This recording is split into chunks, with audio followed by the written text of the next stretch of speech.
I'm Dr. Kerry McInerney. Dr. Eleanor Drage and I are the hosts of the Good Robot podcast. Join us as we ask the experts, what is good technology? Is it even possible? And how can feminism help us work towards it? If you want to learn more about today's topic, head over to our website, www.thegoodrobot.co.uk, where we've got a full transcript of the episode and a specially curated reading list by every guest. We love hearing from listeners, so feel free to tweet or email us, and would also so appreciate you leaving us a review on the podcast app. But until then, sit back, relax, and enjoy the episode.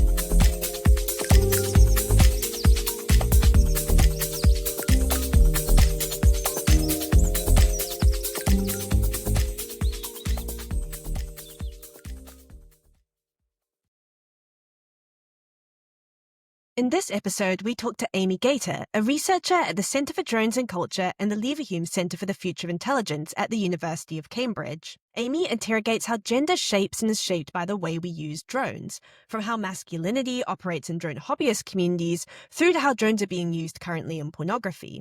They explain how crip theory affects their approach to drones and how drones queer traditional masculine norms through their associations with passivity and submissiveness. Amy also interrogates the relationship between drones, animal life, and the natural world, including how drones are designed to mimic birds and bees and what this means at a time when these creatures are increasingly under threat. We hope you enjoy the show. Brilliant. Well, thank you so much for joining us here today. It really is a pleasure to have you on. So just to kick us off, could you tell us a little bit about who you are, what you do, and what brings you to thinking about gender, feminism, and technology?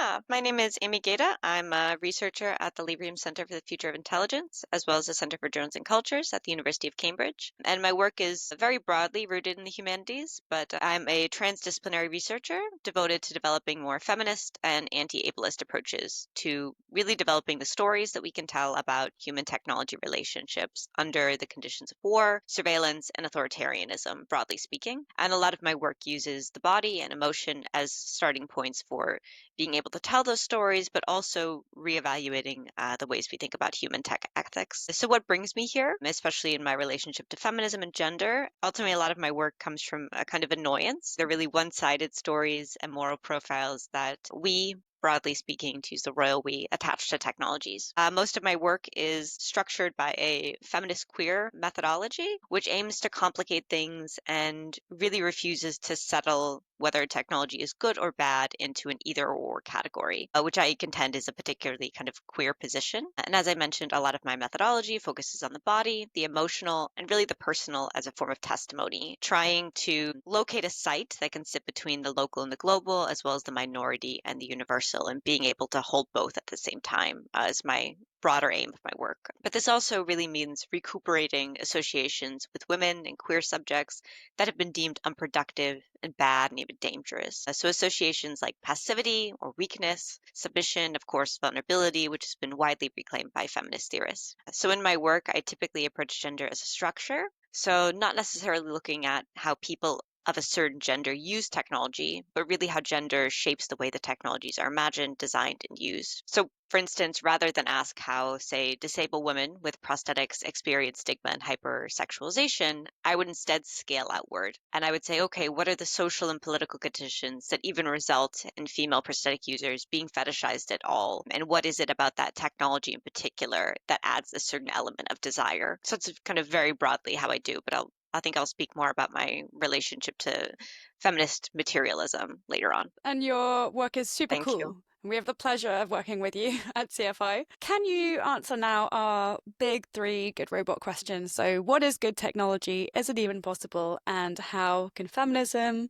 or the other approaches that you take from pro-justice ways of thinking help us get there? I thought a lot about this question because I know it is something you ask to everyone. And I think ultimately I lean away from terms like good or bad to describe technology. I don't think I'm very interested in ascribing a moral status to technologies, but more to uses, perhaps. And maybe this is because I find these moral terms too loaded or perhaps overdetermining. But instead in my work, I use a lot of language of possibility and foreclosure, like what does a given technology enable or shut down?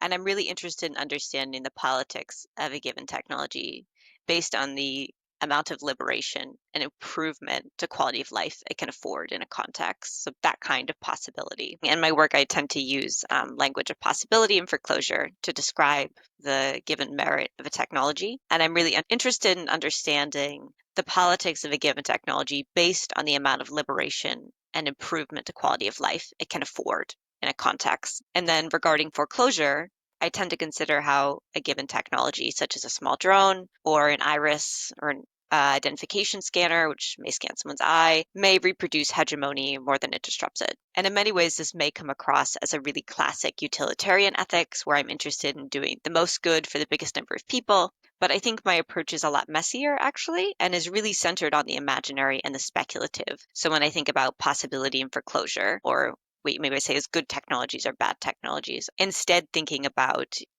can it unleash other more kind of speculative futures or different kinds of imagination? I would put in the category of good. So for me, this possibility of good technology or the technology of possibility would look like a technology that could ultimately trouble or disrupt existing power regimes across race, class, gender, sexuality, ability, and trouble them in ways more towards liberation. I think, feminism, of course, gets us here in many ways, in a very broad sense, because it can serve as a really powerful, rich analytic for identifying those power structures and potential for liberations. And I think particularly important here is this feminist material approach, where I seek to examine the full range of a technology's life cycle, from the desires that lead to its creation, all the way to how it's disposed of, how it's recycled, if it's recycled, and what its actual composition does to the earth. So I think feminism allows for this really broad spectrum in terms of thinking about different sites where we may analyze a technology's given merit or potential. Can you tell us, what is a drone? We hear a lot about them.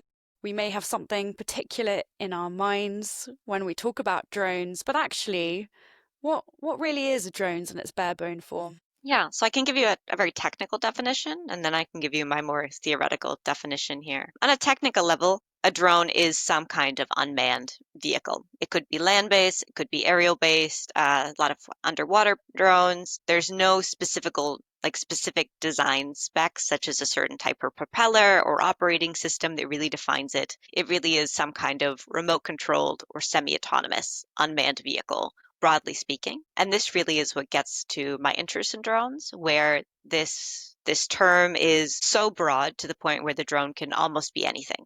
It's so mutable. A drone can weigh several tons, it can fly for, 10 hours, and then it can have numerous high definition cameras and sensors on it, and it could cost, millions and millions of dollars. Or it could also be this $20 toy made of plastic that was 3D printed that can fly for 5 minutes and weighs 1 kilo. So a lot of my interest in drones was in this mutability, where I was like, how can these things have the same name? Are these the same category? And what do we get by ultimately thinking about them together?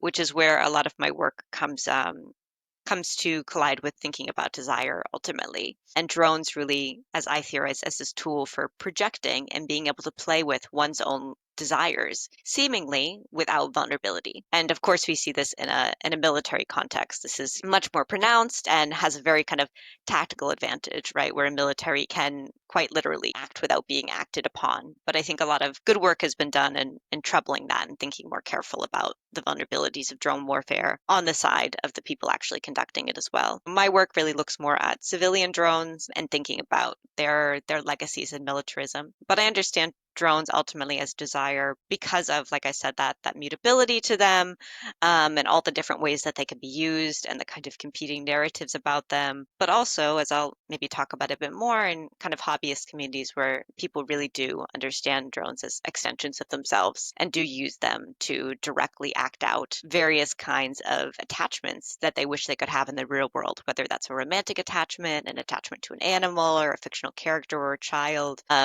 And you see kind of other versions of this elsewhere. And it may also be, in a commercial sense, it could also be a tool for projecting desires around labor or projecting desires around control or around saving, such as the cases of humanitarian drones. But ultimately, it has to do with this apparent one-side vulnerability that allows for, again, this seeming kind of playground in the sky to act out one's desires in new ways. Yeah, I mean, I think that is really, really fascinating. And I want to pick up on that last point you made around drone hobbyist communities, because you mentioned kind of the spectrum of civilian through to militarized drones. And I think there's been a lot of really interesting and important feminist scholarship that has looked at the way that drone warfare has challenged a lot of conventional ideas of masculinity and what masculinity means on the battlefield. And so we'll link some of that in the reading list for this week's episode. So check that out on our website, www.thegoodrobot.co.uk, if you're interested in learning more about today's topic. But I think what's really interesting about the drone hobbyist community is it seems to me to sit very much in that domestic or civilian use of drones,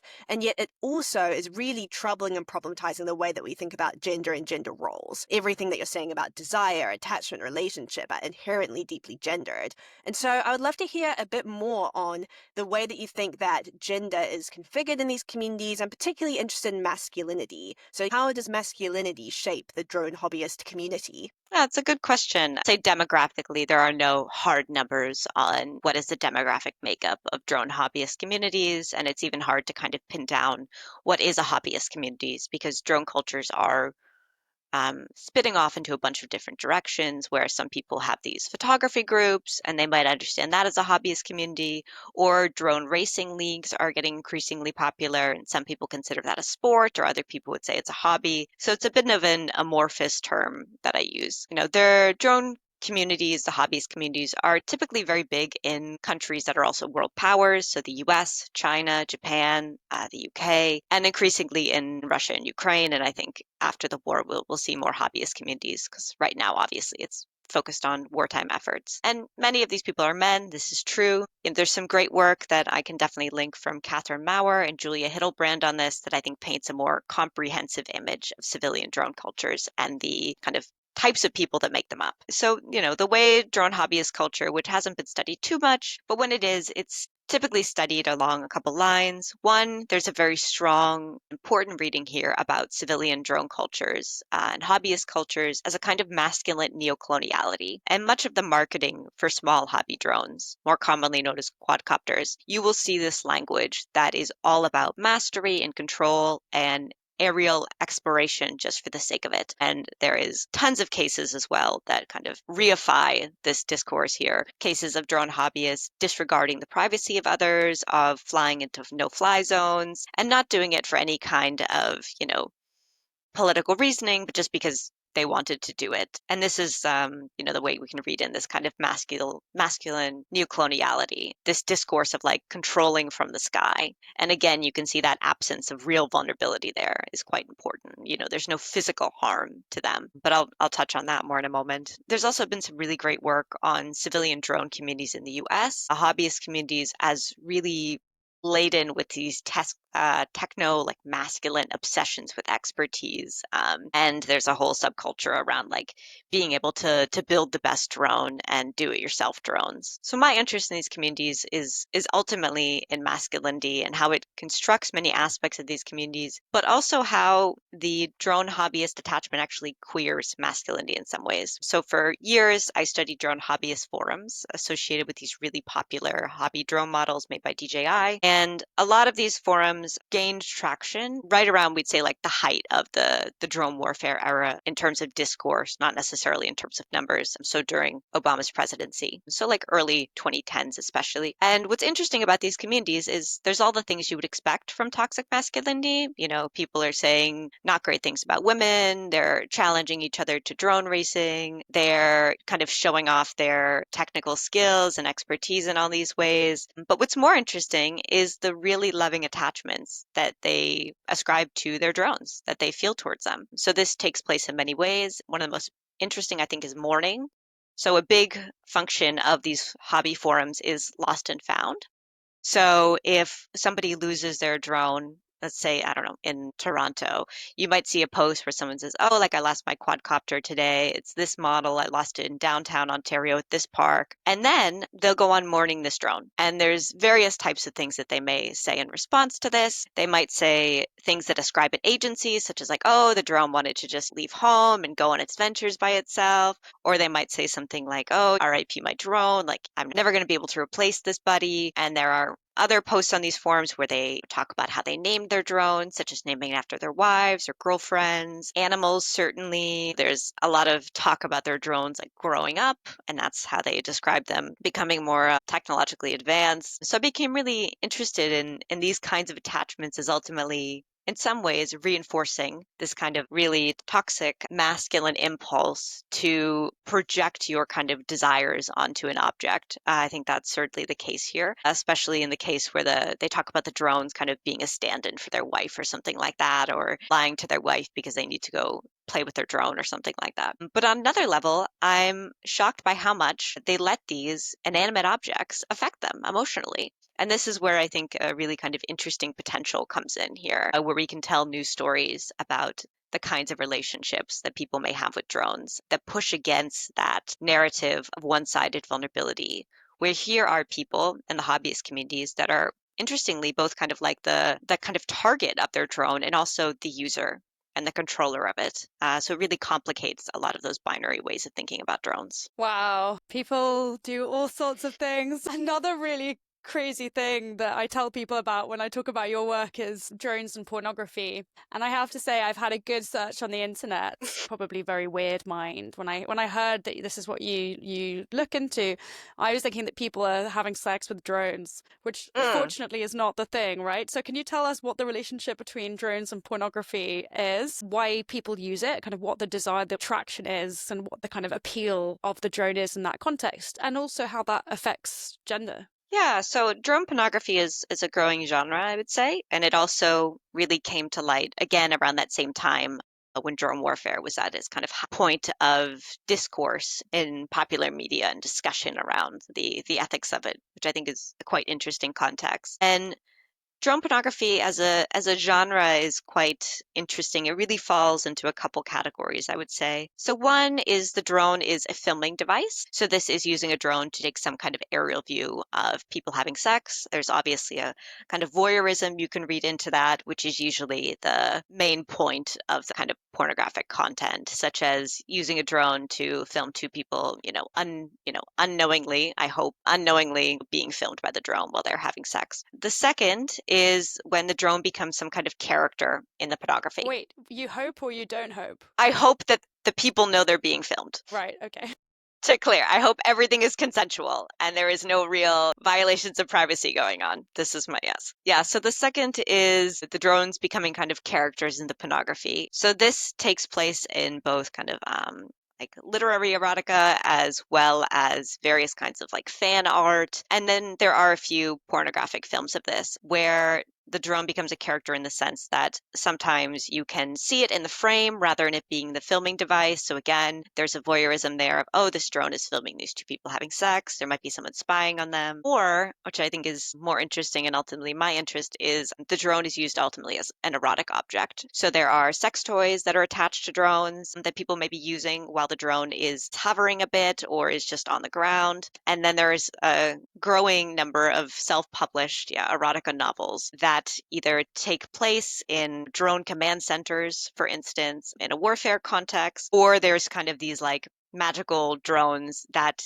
somehow somebody could have sex with. So that certainly is happening as well, but not in a kind of live action way. And then there's a third category, I would say, which is when real drone footage becomes treated as pornography. And this is really from a really disturbing study of drone warfare footage. The Department of Defense in the US posts a lot of drone warfare footage on their YouTube channel. And there's been some great sociological work studying the comment sections of those videos. And it's just about as disturbing as you can imagine, where people describe themselves masturbating to this footage. They describe it as highly erotic. And I think it's very important that we also think about this drone footage as kind of unintentional drone pornography alongside this genre to give us a fuller picture of the context in which a lot of this was ultimately created. So how does this affect gender and sexuality? I think one of the things that's interesting about drone pornography is that most of the humans in it almost always are very submissive and they're playing the kind of bottom role. So the drone is taking the more dominant role in a lot of those situations. And I do think this is an important distinction because again, it turns on its head a lot of associations we may have or we may assume around how people use technologies or how they want to understand themselves in relationship to it, especially in those kind of neo-colonial readings of people understanding themselves as some kind of like master of their technology or gaining some kind of mastery via technology. Whereas drone porn suggests something else, suggests a kind of submission I find very interesting. So across my work, one of the big questions in drone studies is the gendering of the drone itself. And, this varies based on model, but there's some questions about like what is the gender of the drone ultimately, if it is. And especially when it comes to large warfare drones, like they're very phallic shaped and, their associations with, power and brutality and control. A lot of people read them as masculine because of the definition that I had given earlier about the mutability of drones. I tend to align them more with like femaleness ultimately, and to think about drawing from really Andrea Longshoe's work, who's this really brilliant trans theorist and literary critic who describes like femaleness as this condition of being projected upon someone else's desires, which is as very much how I understand drones. And I think there's a interesting kind of correlation there to consider in terms of drones as ultimately being these projection screens for other people's wants, and then seeing how this play out in a very real way in pornography, I think allows us to ask some much bigger questions about what kind of social structures and political structures lead to drones becoming erotic objects as well as where does this kind of submission to technology come in? And then, of course, thinking about this question of like, okay, well, this is pornography. Is this happening in people's kind of intimate sex lives outside of this, or are we understanding this as this kind of larger performance of a certain kind of desire? I would say it's a complicated answer to that question, but it's definitely something I'm still pursuing and exploring quite a bit. But I think the most important thing there would be really thinking about the downplaying of a lot of traditional masculine roles in pornography that we see in some parts of drone pornography, at least. Yeah, and I think the work you're doing there is really, really important and it must be deeply kind of dark and confusing at times as well. And so we, send a lot of care to you as well as you're trying to grapple with the way that people eroticize, say, drone related violence and all the different kinds of harm I guess that also emerge in some of these communities, even as there can be more creative and interesting and liberatory uses of these technologies in ways that trouble existing gender norms. But I think this idea of fantasy, I guess, that is playing out in like so many of the different communities you're describing and so many of the different uses you're describing are really interesting because it feels like there are these like interlocked fantasies on the one hand of this like total bodily control or mastery or aerial sight and domination and how there's linked to masculinity at play. And then on the other hand, these roles of kind of submission, bottoming, vulnerability, passivity, which seem to kind of exist in quite a lot of tension with that. And so I actually want to bring you onto another analytic that plays a really, really prominent role in your work, which is disability. And I know that you do really incredible work in disability studies. And so I want to actually ask, amid all this kind of rich and complex work that you do on drones, how do you use and think about disability as a concept or as an analytic, or what role does it play in your work? Yeah. So I became really interested in disability studies and drones around the same point in my life. And I always felt that they were connected somehow, but I didn't know how. And it took me a really long time. But ultimately, as you said, I think it was because I was using disability as an analytic. And this was quite new for me, and this was quite different. And I was really trying to use disability as a way of seeing the world. And this, now I understand, is really a big point of a field called critical disability studies, which is an offshoot of disability studies, and then also crip theory, which is another part of it. Critical disability studies is really interested in interrogating the category of disability itself and understanding how is it constructed and how is it changing. So this is something I certainly look at in my work on drone cultures, when certain people in drone cultures may, say, desire certain positions or associations, typically negatively attributed to disabled people, such as passivity, for instance. But I'm also particularly in depth to crip theory, which is really a set of ideas centered around building a value system in which ability is not the organizing principle. So if we wanted to crip, say, academic work itself, a crip perspective would ask, okay, how do we define success not based on the number of academic outputs or the number of days you can come into the office? So it's this really radical overhaul of measurement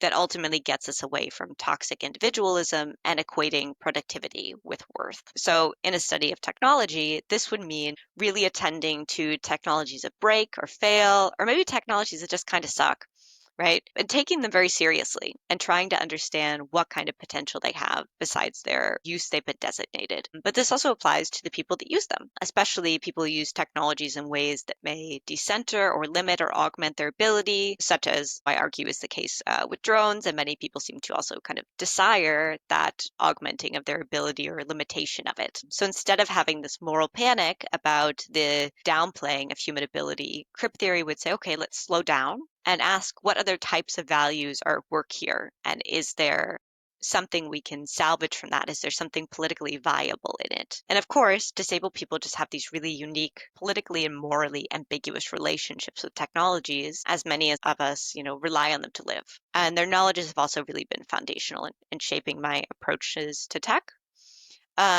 And then, of course, on a personal note here, I'm disabled myself, and I've been really deeply immersed in a lot of disability communities. And these have influenced the way I think about technology and justice, but also the ways I understand what counts as scholarship and method. And this has really helped me to embrace a lot of qualities that have been looked down upon in, or are still kind of looked down upon in some traditional academic spaces, such as not knowing, such as partiality or slowness. And I think this methodological aspect of it is quite critical as well, because it does change the type of work you can do, and it does change the expectations of the work that you can do. I'd like to ask you to end about the ethically confusing and quite beautiful aspects of drones, which is that they're often imitating nature. I met someone a year ago who is an engineer. He makes drones, he imitates dragonflies, and he seemed so enthralled in nature.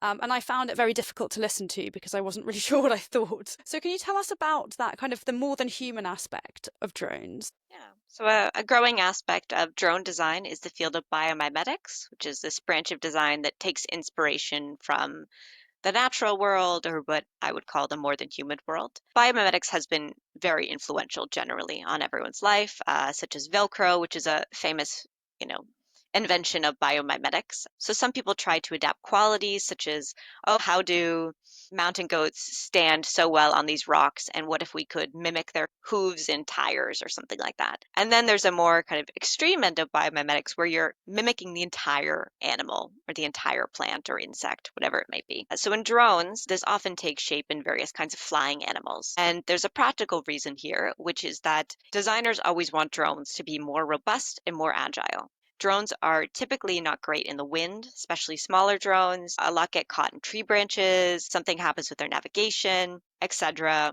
They're not always the most agile flyers, and this is especially an issue for the sensors, ultimately the propeller and wing design. And drones can also be super loud and obtrusive and just annoying. So what is really good at flying? Birds, bees, various types of insects. So designers will look towards that world and think about, okay, what kind of properties are here and how can I adapt them into drones? And I do have very also kind of confusing feelings about this as well. And a lot of what I tried to do in this perspective is to take a cue from a great drone researcher, Adam Fish, who does this amazing work on drones used in conservation and marine life monitoring. And what I love in his work is that he really decenters the human in thinking about drone ethics and instead thinks about, the more than human world as the beginning of a set of drone ethics. And by doing so, I think he's able to construct something that really accounts for what do the animals actually impacted by these drones benefit from, or what is taken away from them. So in the case of biomimetics, I'm interested in this in a very kind of practical way, like are actual birds scared or made feel unsafe by these drones that look like birds, but also on a symbolic level of what does it mean at a time when many popular bird species are increasingly decreasing in numbers, they are under threat, their rate of extinction is increasingly climbing in birds, and yet, the sky is consistently being filled with instead these, mimicked birds that are ultimately typically sold for commercial purposes of surveillance. Some are certainly used by militaries for various kinds of surveillance reasons, and then some are used to conduct less obtrusive environmental work it's unclear actually if they really are less obtrusive. And so I think there's a kind of symbolic violence here that I'm particularly nervous about and reproduces a lot of colonial tropes. I think about reproducing something for one's own end. And then what happens to actual birds is my big question here. And then on the flip side, I think an important question to ask to hold on to the agency of animals that are being mimicked themselves is to think about, what does the bird ultimately do to the drone? Like, can we tell different stories about the drone? Do drone ethics change if they mimic a bird? And then thinking also practically about the very real instances of many, many birds attacking drones and taking them down and finding them, it seems very obtrusive. So I think there's a interesting tension there. That's, I think, ultimately the site of my research going forward here. Wow, I mean, thank you. This has just been an incredible tour de force, and I'm sure that the way that you're thinking about drones is really going to challenge and excite a lot of our listeners. So I just want to say thank you so much again for taking the time to come on. For anyone who is really interested in Amy's work or wants to dive deeper into any of these topics, we have, as I mentioned, a reading list with every episode. You can go on and find that on our website. But for now, I just want to say thank you so much again, Amy. It's been a real pleasure. Yeah, thank you so much for having me. This episode was made possible thanks to the generosity of Christina Gore and the MacArthur Foundation. It was produced by Eleanor Drage and Kerry McInerney and edited by Eleanor Drage.